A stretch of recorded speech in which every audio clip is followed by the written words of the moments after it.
Super quick hack for the beginning of the year, keeping your copyright dates automatically updated. So highlight where the copyright date's going to go, add a span tag into the ID, give the span tag an ID of current year, add an embed for custom code, 2 script tags. So you're writing JavaScript in here.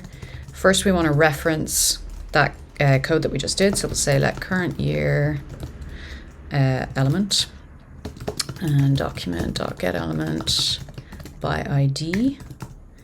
And we'll write in the ID we just gave it, which was current year.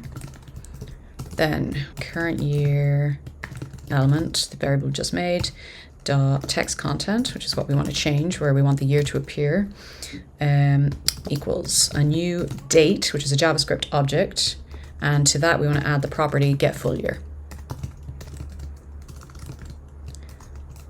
And that's as simple as it is. You save and close, publish that.